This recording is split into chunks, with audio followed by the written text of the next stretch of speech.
necessary to reduce the conflict, because in reality, that's what we want to do. We want to reduce the conflict, but we also want to restore too. So if you go to restorative practices,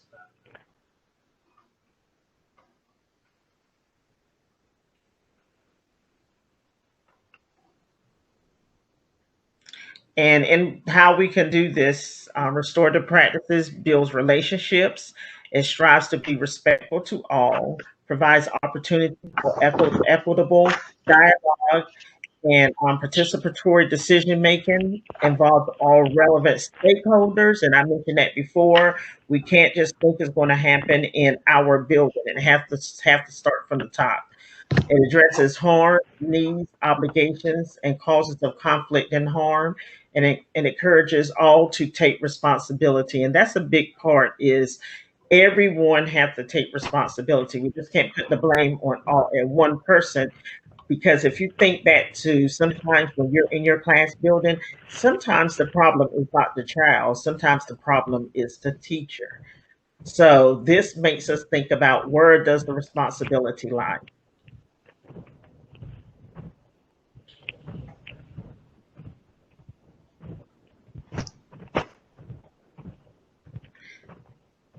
So we always like to talk about, we talked about what is restorative justice, but now let's talk about what is not.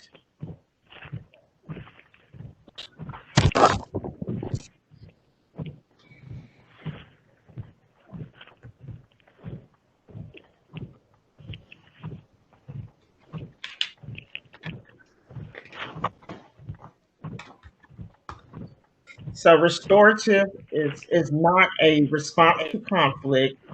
It's not being soft on students and eliminating consequences. It's not classroom management. It's not punitive. It's not inherently anti-racist.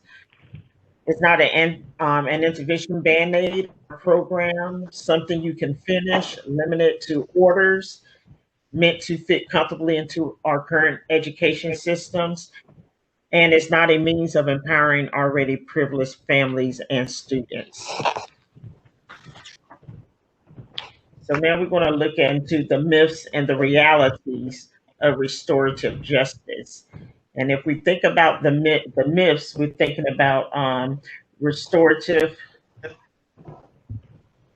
It eliminates behavior. Will be successful with every student. Will work immediately and every time. Are only used to address student misbehavior and conflict. Are too soft. There are no consequences and no one is accountable. Are just the RP coordinator's responsibility. So all of these are myths, what people say. But when you look at to the reality of it,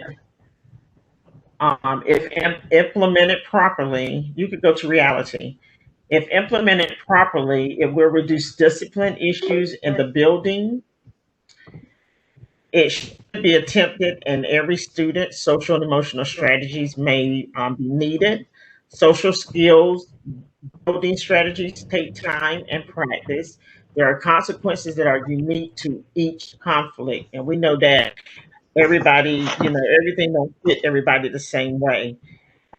Creating and sustaining restorative culture requires active participation from all educators.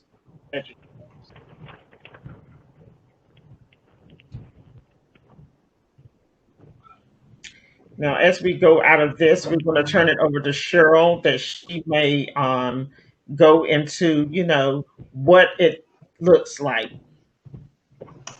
Okay, so good evening again. So restore box your definition.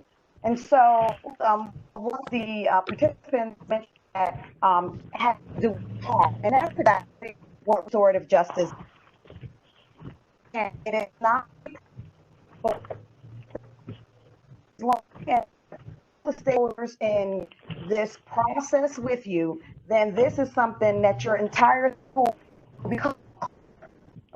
become culture. When there is a need to repair harm, about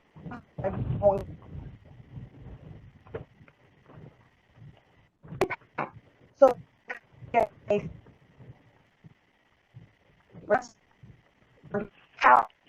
a safe space. That's safe space.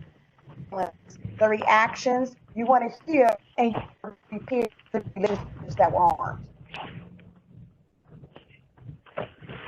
Now, so when you think about it, you know, here's what restorative does, right? If there's a crime, it hurts. Justice heals.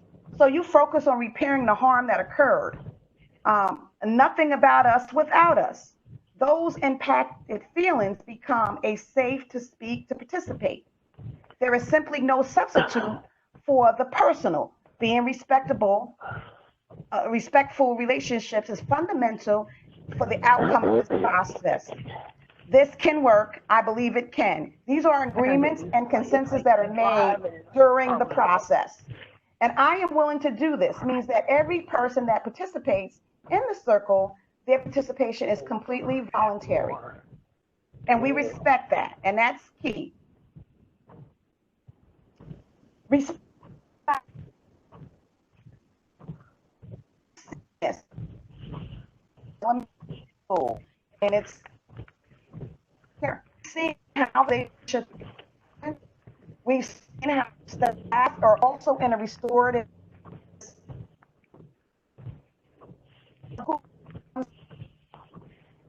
support from not only the student, but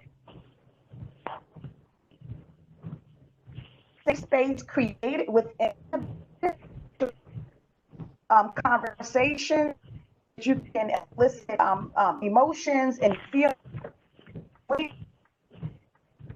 from the administration, how when they implemented this restorative practice in the became from punitive school to a restorative, and the relationships between the students increased. They or the students put together, and they help them to become leaders by restoring the harm and getting to the root of what was going on. So we know that this restorative practice in schools does work. We've seen it, and they're also moving it forward from out of Denver, and now this program is being implemented in many of the schools in the Maryland area. Is a thinking, okay, a way of thinking. And of course, there are some things that happen, but to expulsion or make an arrest, especially talking about zero policy weapons. Now,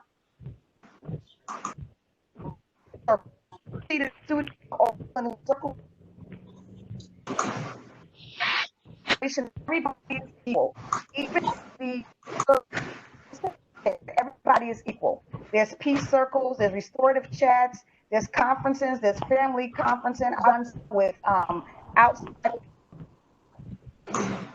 Practice can be done with any population at any grade level. Okay, so this is once you're trained as a circle keeper, which is once you're trained, this can be utilized throughout your life in any situation. Okay. We go to keep and serve.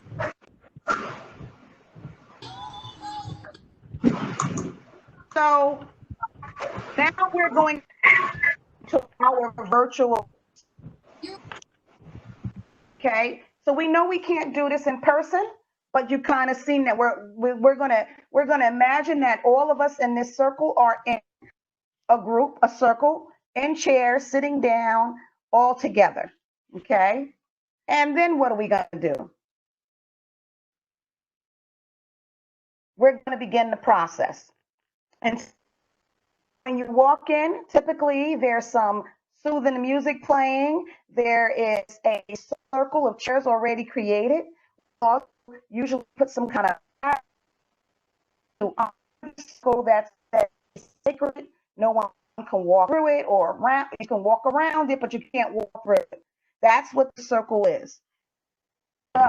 Which is first when we welcome our guests or our students or to that room, wherever it is, the circle is strength-based. It values every person. There's no hierarchy at all. It's holistic and redirecting behavior. And the purpose of the restorative circle is to create, again, that safe space. I can't, and that there is no judgment and interruptions. And there are some ground rules, of course. And everyone is grounded, and we want to set a positive tone. So initially, we asked you to tell us how you were feeling, and again we would include the pronouns. So round of 9-round process that is called the check pronoun and how to use. Then we move to phase 2, which is the opening ceremony. In the opening ceremony, what you will find is that you yourself, as the circle keeper or the person in the room that's going to be engaging in this, you would find something that you want to share with your students. That could be, and limited to, a reading, spoken word, a poem. I've seen yoga, to ground everyone, to bring everyone together, to make your school community stronger, safer, and closer. Remember, you're building a relationship. So you can't just put them in a circle and do that. The next phase is what we call call this the mindful activity. You see, I'm going to try to show you this. It's a bowl. Can everybody see my bowl? Hello? Yes. Okay. So this bowl is a special kind of bowl, but you don't necessarily have to use a bowl. You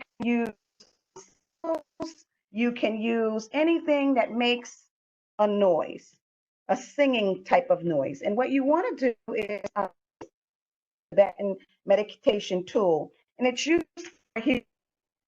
And we begin the actual going through each step, because what we want to do is get rid of the negative energy that is in the room. Bowl sounds like, and this is how you use the singing Tibetan bowl.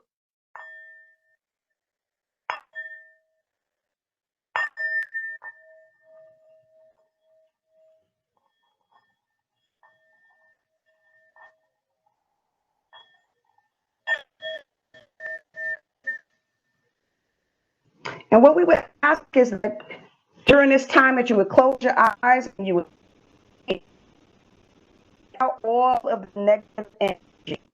And that would be of the process. Now I have to move ahead on this because the circle steps are here. So now we've done the opening, we did the check-in, and now we're going to talk about what we call a talking piece. So a talking piece, my talking piece. Does anyone know what this is? Yes, I said. Can everybody see it? Anybody? A swan? It looks like a cutout of some kind. Cutout, a swan, any other guesses? What you said? A dragon. Dragon eye. Oh. It's called bird. And this Sankofa bird is the piece that I'm going to use in our virtual circle. And what this talking bird, this Sankofa bird is, it means to go back, to move forward. So go back and get. That's the reason why the head is inverted. Now, when you introduce a talking piece to the circle, remember we have our canvas down, our scarf, whatever it is in the middle, right? I'm going to, when it's my turn to speak, I'm going to, and I'm going to tell you why it's special to me. And this talking bird I purchased from my Circle Keeper trainer. And this was made by some students in Chicago, handcrafted. And the reason why this piece spoke to me is because of its meaning. Go back, move forward. And so many times in life, we have to deal with things from the past and let them be in the past. I was like, he's not baby. In order to move forward. So I believe Ms. Austin also brought a talking piece. You want to explain your talking piece? I'm going to add this to our virtual circle. This is my talking piece. And this was also, I also received a group of students that made it when I was in my training. And this is called God with Us. So this is a talking piece that I always love to carry around because me personally, my faith, I always carry God with me. I will present this to the circle. Thank you. People have something at home that they would like to contribute to our virtual.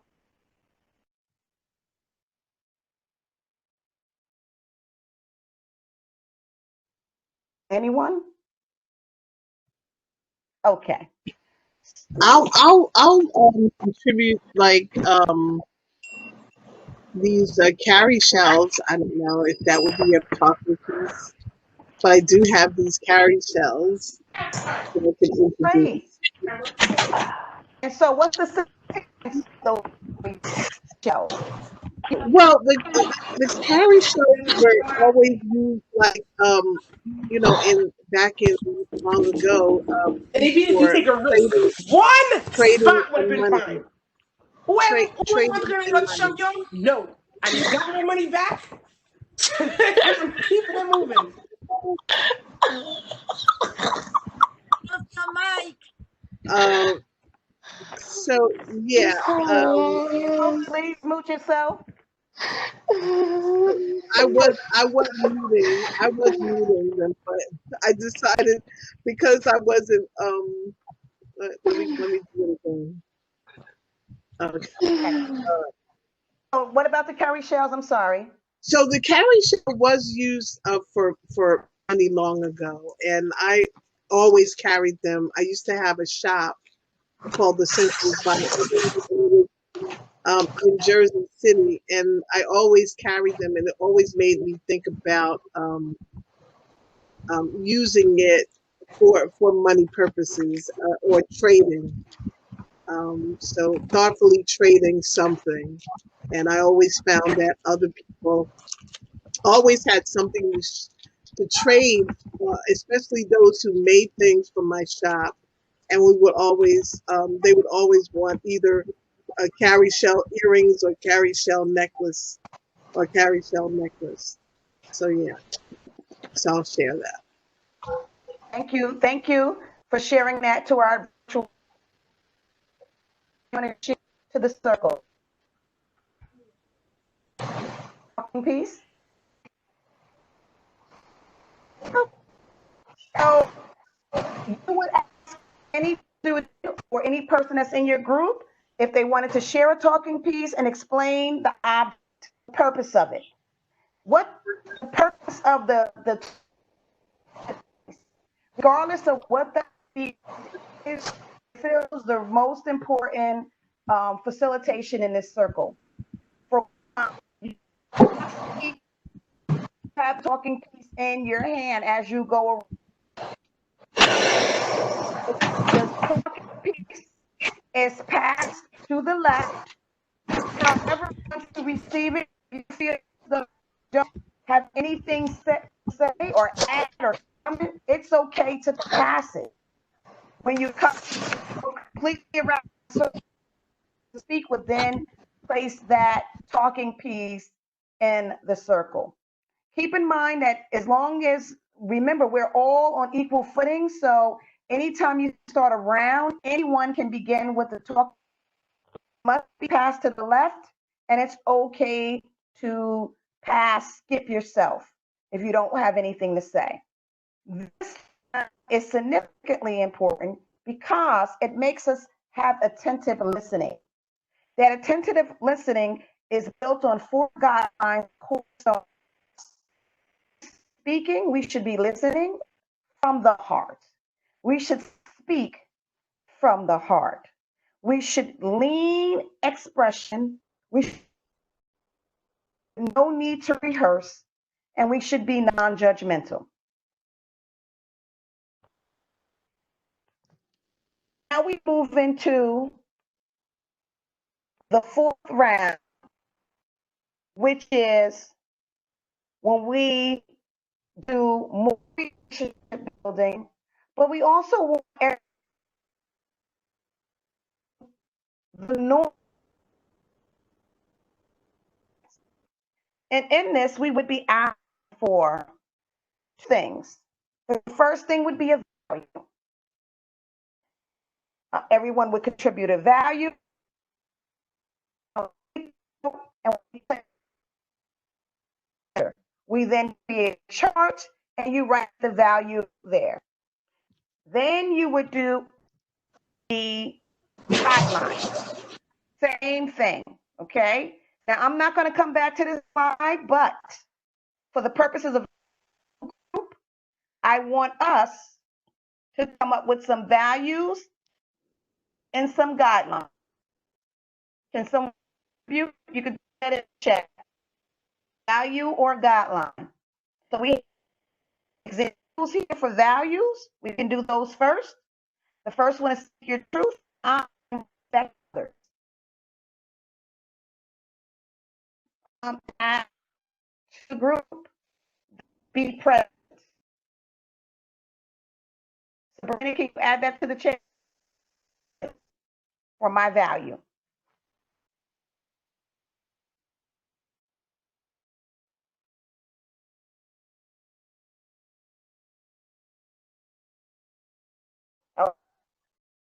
Okay. You want to speak here? Yes, step up or step back. A lot of times, people that are very talkative and they kind of talk over, other people. Sometimes you need to step back and let those that are quiet step up so they can have a chance to allow their voice to be heard. Okay.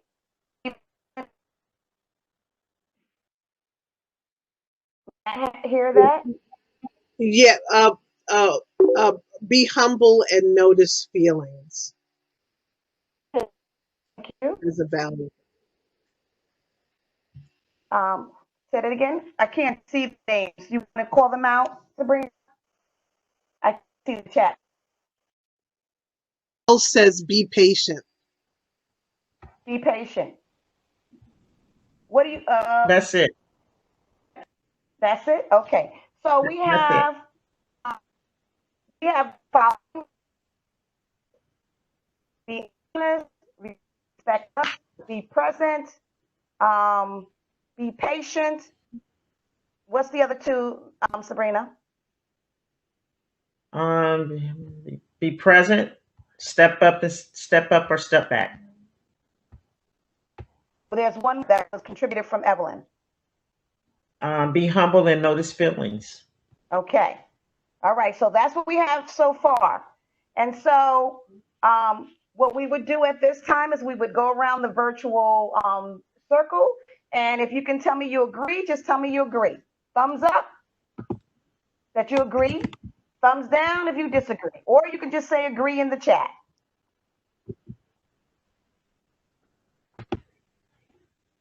And Sabrina, if you can monitor that, that would be great. Because I can't see. Yeah, they agree. 2 agrees. Okay. Any other agree or disagree? You got 3 agrees. Okay, I think we need some more.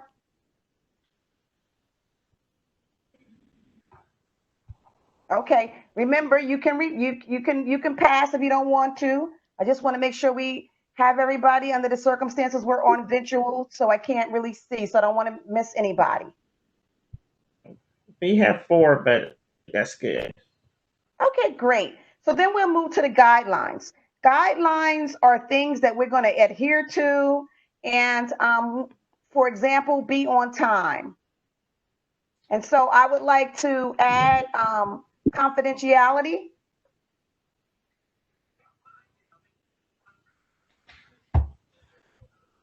Would anyone else like to contribute a guideline to the chat?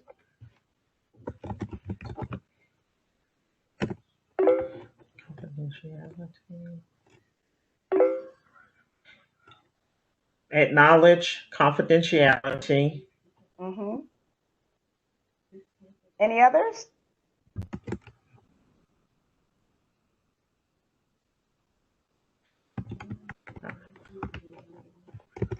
I'm going to say excuse yourself if needed. Okay. Purpose.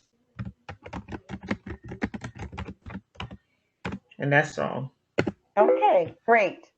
Okay, so now we want to reach a consensus on the guidelines. If everybody can tell me you agree or disagree, or you want to add anything, we can do that in the chat.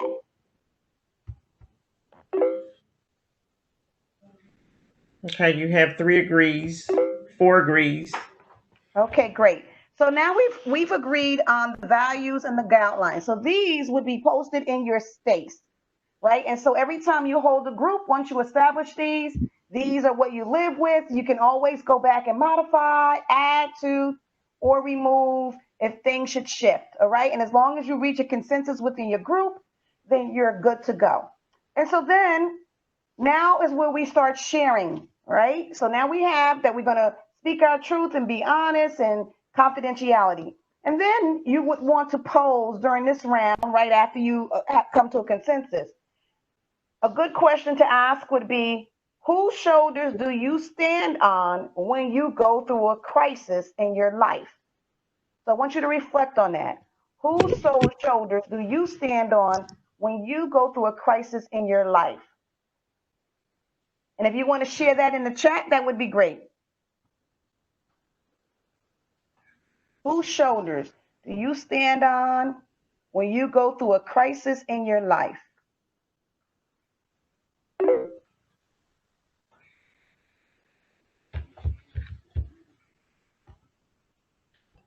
Somebody said my husband.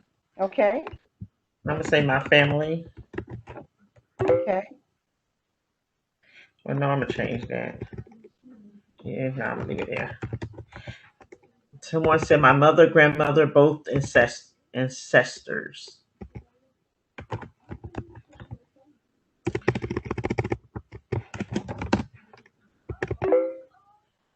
My family and church family. All right. Okay. Any others? Anybody else want to contribute? Okay. And so if we were in person, this would go a little bit deeper, but in the essence of time, we would go around, you would say that, and then you would also speak about that. You would elaborate a little bit more so we could elicit, why is that important to you? Okay, why is that important to you? We're not going to do it for the sake of this juncture, but that's what that would lead to. And then in that, you're building the relationship within the circle, and you're building up the confidence within the circle. Now, once you've reached your consensus, you've asked that question, then it's time for you to let everyone know that this space is for safe and courageous, right? And there's no judgment, no judgment, no judgment. And then now we're on the 8th step of the circle, and we would then do another question. And I believe Sabrina has the question. Because remember, restorative justice is about harm and repair. So it's on the slide. It's on the slide, okay. Mm-hmm. Typically, students done something, and now you have to speak to them.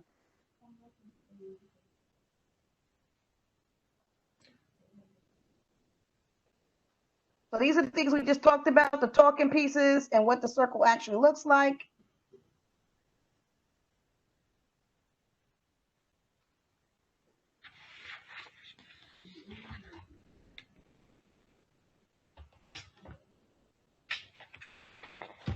I think I'm at a different version, so this is a little bit hard to navigate over here. Do you know what the Sabrina? No, not right offhand. I read it. Our question you asked them, so what went wrong? What happened? And they would proceed to tell you. So I want you to think about a time somebody did something in your class, and from your vantage point, what happened? Or typically you will Go back to the home page.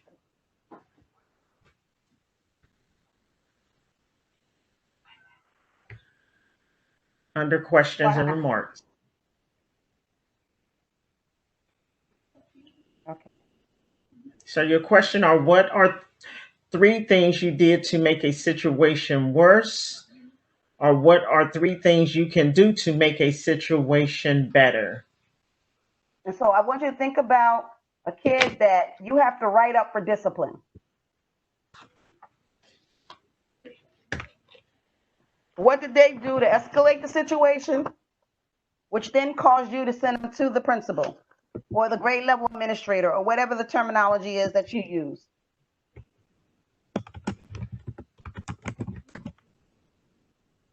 And if you can't think of 3 things, even if it's 2 things or 1 thing, what did they do to make the situation worse?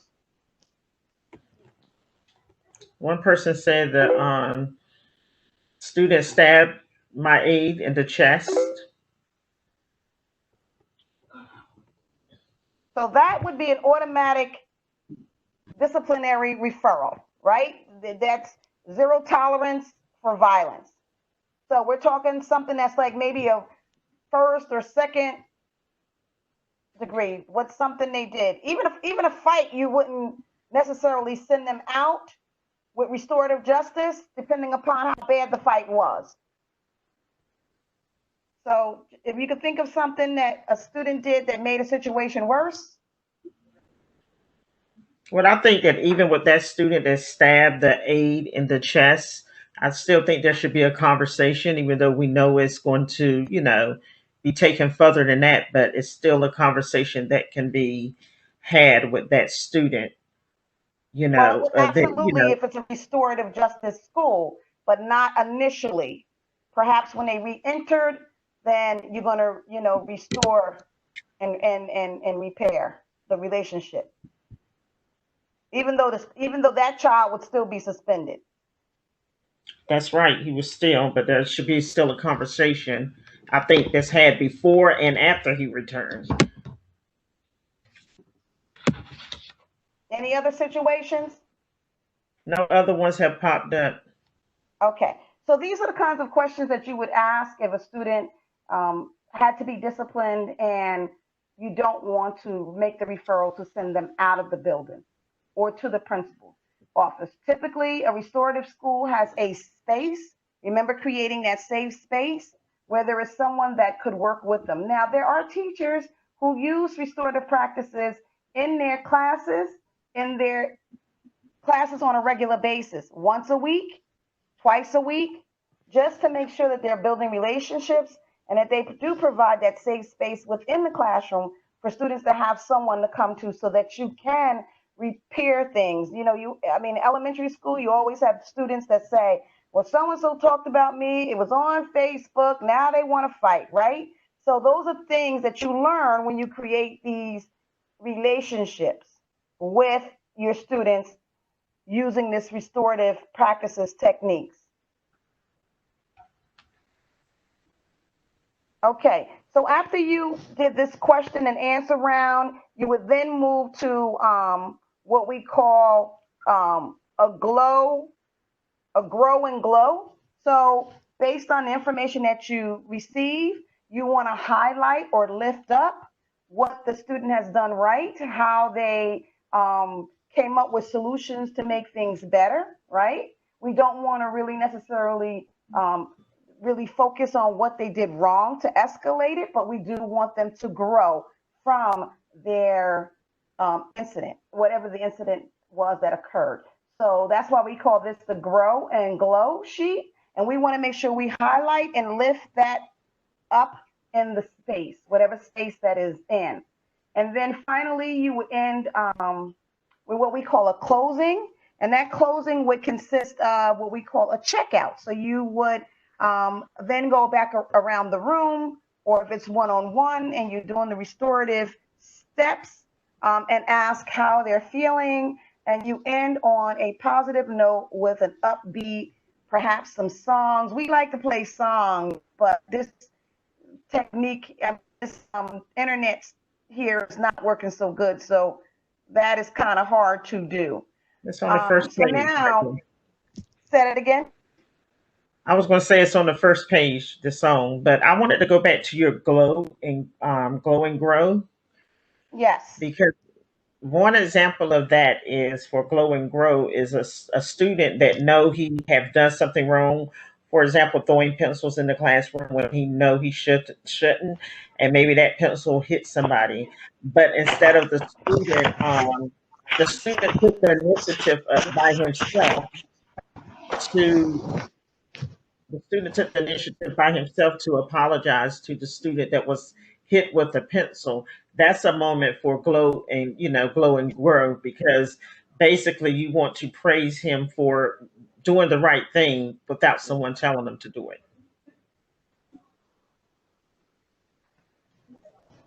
Any questions we took before we talk about how this is all implemented in a school district? You have questions, you can put them in the chat.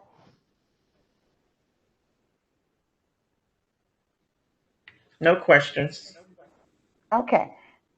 So, restorative justice practice is a tailored intervention, not intervention. It is an intervention, but a support intervention. And it's not and that it takes some time to build. Typically, when you go to any one of these trainings, they will tell you to buy in, not buy in just your, but buy in from the superintendent of school. And the reason why you need to buy in is because remember, we're trying to take a school that is, or a district that is punitive in nature and make it restorative. So there, an administrator is on what the code says, what the school code says in terms of dealing with discipline. So if you have a restorative school, you're not going with the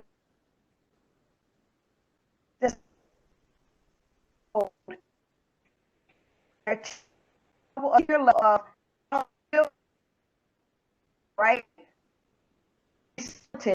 versus being punitive from administration and the superintendents of schools. You have to have that buy-in from your teachers, from your ESP staff, everyone. So understand this is a story. If your audience, your bus driver, whatever the negative behavior, and so it takes time to, number one, for professional development in terms of what needs to be done. And then you start changing your policies to be reflective of restorative discipline versus punitive discipline. But the whole time you're rolling it out, just roll. Maybe you start with your whole school. It's getting it started. And so tier one, we just talked about the things that would require. So we're talking about a whole school approach, not just the teachers. It's not just a teacher thing. It's a school-wide initiative, the school-wide, district-wide. If you want to have a true restorative, these so it's going to include everybody. And once you move back, the culture will be eventually changed. You will see the transformation. Then you would move to tier two. there's a good question.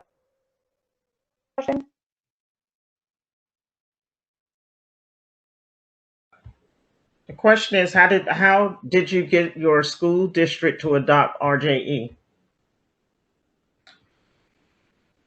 Can you answer that? Yes, go ahead. Okay. Basically, when you're trying to get your school district to adopt the RJE, you're really going to have to start at the top. And I meant the top meaning your superintendent, but also as well as the principal in your building, because everybody have to, kind of be on one accord with, RJ. And if it's not, it's going to kind of like fall apart. So really getting your superintendent to buy in and your principal to buy in would be the best way to start out. Because I mean, I went to my board of education and did a presentation on it, which also helps, because then, everyone's hearing it. Because like Cheryl said, it is it's just not a school thing, it's a community thing as well. And it's building relationships among everyone from, the oldest adult to the youngest adult.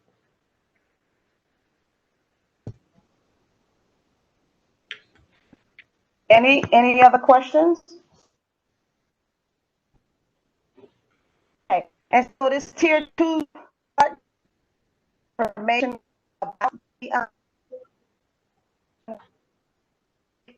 now, if you most schools have what they call quarter, they have them already set up with the circle, with the guidelines, with the values, and that's where the students would be room, right? In the restorative working, you're working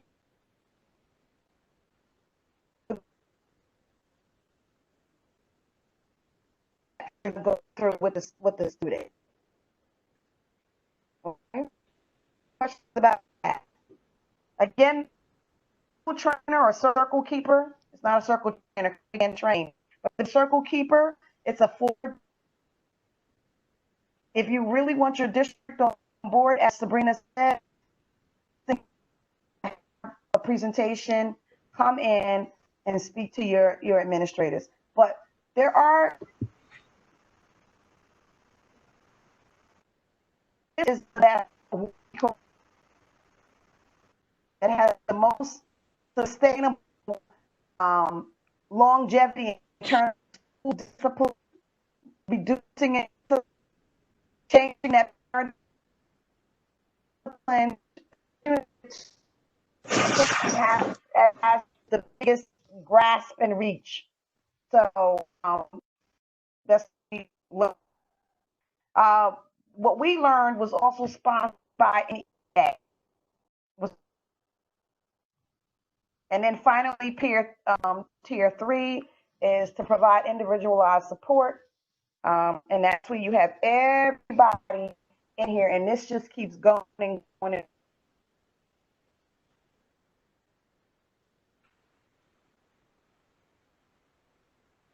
Is that complex?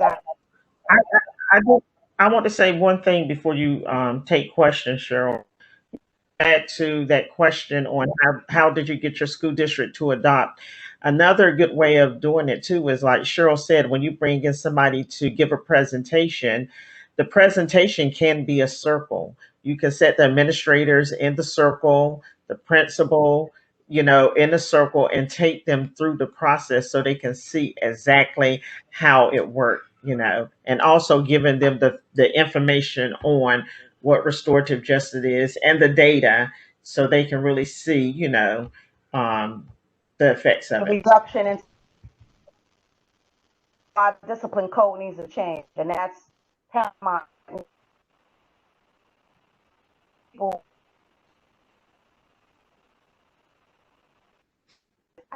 Children. And that's why restorative justice is. Go ahead. Somebody asked a question. The time that we're in now, how can you use restorative justice? And I did write some things down, but it made me think of that A lot of people are going through a lot of trauma with the, the deaths and, the sickness and not being able to bury your families in, the right way. Once you go through those circles, I mean, once you go through training, you will see that there's not only peace circles, but there's also stuff that are called trauma circles, with, families that have been through some things. And so